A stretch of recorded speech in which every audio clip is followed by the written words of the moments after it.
বৌমা কি ব্যাপার, কি হয়েছে তোমার? ওঠো সূর্য, বড় বৌমা কি হলো? তুমি এখানে কাজ করতেছ? তোমার এসব কাজ কে করতে বলছে? আচ্ছা না, তুই এই বাড়ির কাজের মানুষ, তোর এই কাজ করার কথা। ছোট বৌমাকে এই কাজ কে করতে দিছে? তুই করতে দিছিস? না না ম্যাডাম, আমি তো ওনার কোনো কাজের কথা কই নাই। আমি তো বাইরে কাজ করতেছিলাম, আর এখানে কি হইতেছে না হইতেছে আমি এই বিষয়ে কিছুই জানি না। বুঝতে পারছি, তার মানে তোরা দুজনে এই বাড়িতে আছিস, তোরাই বলছিস ছোট বৌমাকে এই কাজ করার জন্য না? কেন বলছিস বল? মা, তুমি আমাকে সন্দেহ করছো? মা, এ তুমি কি বলছো? আমি কেন কাজের কথা বলবো? তুমি দেখোই তো আমি সারাক্ষণ কত ব্যস্ত থাকি, আমি ওকে কাজের কথা বলিনি। হ্যাঁ মা, ও তো ঠিকই বলেছে। ও কেন অথকে কাজ করতে বলবে, আর আমি বা কেন অথকে কাজ করতে বলবো?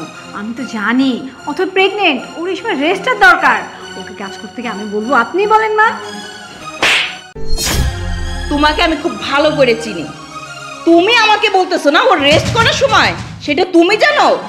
তুমি এই বাড়িতে বসে বসে খাচ্ছ, তোমার স্বামীকে নিয়ে সারাক্ষণ ঘরের ভিতরে থাকো, আর আমার ছোট ছেলে বিদেশের বাড়িতে কাজ করে, মাথার ঘাম পায়ে ফেলে রোজগার করে এই বাড়িতে টাকা পাঠায়, আর তার বউকে দিয়ে তুমি এগুলো করাচ্ছ। আমি কি কিছুই জানি না? এই মেয়েটা গর্ভবতী, তার একটা বাচ্চা হবে, সে এখন একটু রেস্টে থাকার সময়। এখন কি তার এই সমস্ত কাজ করার সময়? বলো মা থামুন না, কি শুরু করলেন?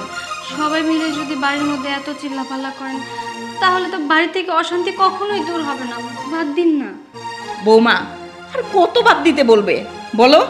আমি যখন বাড়িতে থাকি, তোমার সামনে থাকি, তখনই তুমি একটু রেস্ট নাও। তাছাড়া আমি একটু চোখের আড়াল হলেই ও তোমাকে চায়ের অর্ডার দেয়, সে তোমাকে রান্না করার অর্ডার দেয়, এই বাড়ির সমস্ত কাম তোমাকে দিয়ে করায়। আচ্ছা মা, তোমার বয়স কম, তারপরে একটা বাচ্চা পেটে, এই সময় যদি তুমি এত কাজ কাম করো, হঠাৎ যদি অসুস্থ হয়ে যায়, তোমার কথা না হয় বাদই দিলাম, এই যে আমার বংশধর, আমার নাতি নাতকুর আসতেছে তোমার মাধ্যমে, আমার নাতি নাতকুরের যদি কোনো ক্ষয়ক্ষতি হয়, এটার জন্য দায়ভার কে নিবে? তুমি নিবা না, এই দায়ভার নিতে হবে এদের।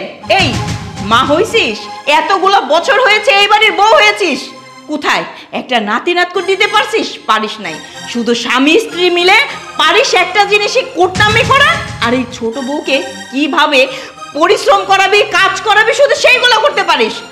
আমার ছোট ছেলেটা কত কষ্ট করে এই বাড়ির জন্য, এই বাড়ির মানুষগুলোর জন্য কত পরিশ্রম করে টাকা পাঠায়, সেই চিন্তাটাও তো করিস না। বুঝতে পেরেছি, বুঝতে পেরেছি। এখনো তুমি আমাকে পছন্দ করবেই না, কারণ তোমার ছেলে প্রবাসে থাকে, ওখান থেকে অনেক অনেক টাকা পাঠায়, তোমার নামে ডলার পাঠায়, তাই না মা? তুমি ছেলের লাইন টানবেই। আমি তোমার কাছে এখন ভালো না, ও প্রবাসে কষ্ট করে, আমি কি দেশে বসে থাকি? আমি সংসারটা চালাচ্ছি, কত কষ্ট করে চালাচ্ছি, হাটে বাজারে কত কষ্ট করতেছি, সে কি তোমার মনে আছে, খেয়াল আছে? পরিশ্রম করিস না, কষ্ট করিস, নিজের বউয়ের মাথার তেল সাবান সেটা কিনার যোগ্যতাও তো তোর নেই, সেটাও আমার ছোট ছেলের টাকায় হয়, তারপরে তুই বড় বড় গলায় কথা বলিস না। মা কি শুরু করলেন আপনারা, বলুন তো? বাদ দিন না এখন এসব। বুঝলাম না হয় ভাইজান এখন কোনো কাজ কাম করে না, আমার স্বামী বিদেশ থেকে যত টাকা পাঠায় সেই টাকাগুলো দিয়ে আমাদের সংসার চলে, সবার হাত খরচ চলে। ভাইজান আমি বলছিলাম কি, এবার একটু শান্তি দেন না আমাদের। এই বাড়িতে আমি শান্তি চাই, আমরা সবাই শান্তিতে থাকতে চাই। এই বাড়িতে বউ হয়ে আসার পর থেকেই দেখছি আপনারা দুজন আমাকে একদম দেখতে পারেন না, সবসময় আমাকে নিয়ে আপনারা একটা না একটা ঝামেলা তৈরি করতেই থাকেন। আচ্ছা আমি না আপনার ছোট বোনের মতো? ভাবি আমিও তো তোমার বোনের মতো, বলো আমি কি এমন ক্ষতি করেছি তোমাদের যে তোমরা আমার সাথে এমন করো? এই সময় আমার একটু রেস্টে থাকা দরকার, কিন্তু তোমাদের জন্য আমি সেটাও পারি না। তোমরা আমাকে যখন যে কাজ দাও, যে হুকুম দাও, আমি তা অক্ষরে অক্ষরে পালন করি। আমি মাকে কখনো এই কথা বলিও না যে তোমরা আমাকে সবসময় কাজ দিয়ে রাখো। আমি চাই আমার সংসারের কাজ টুকটাক করি, তাতে কি সমস্যা? তাতেও আমি তোমাদের কোনো মন পাই না। আমার স্বামী বিদেশ থেকে এত কষ্ট করে, মাথার ঘাম পায়ে ফেলে টাকা ইনকাম করে এখানে পাঠায়, কাদের জন্য? আমাদের প্রত্যেকটা মানুষের সুখের জন্য।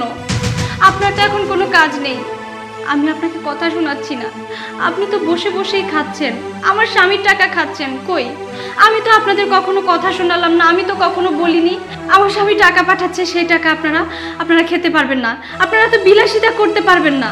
আমি একবারও বলেছি সেই কথা? বলিনি।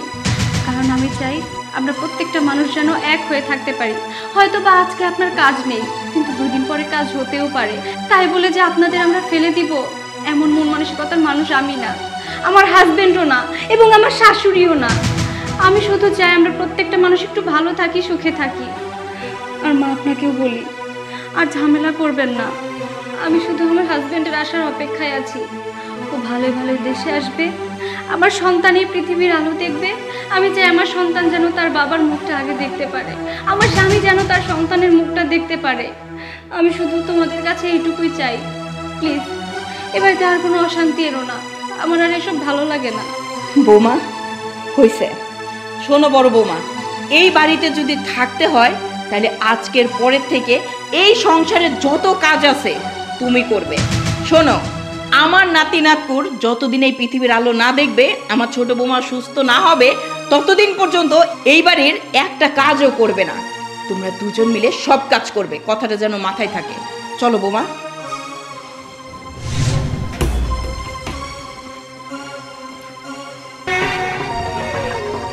গেল তো, আমার আমও গেল, ছাড়াও গেল। এখন বাড়ির সব কাজ আমাকেই করতে হবে। চাপেই তো, বেশি বুদ্ধিমান না, এই জন্যই অবস্থা। চল।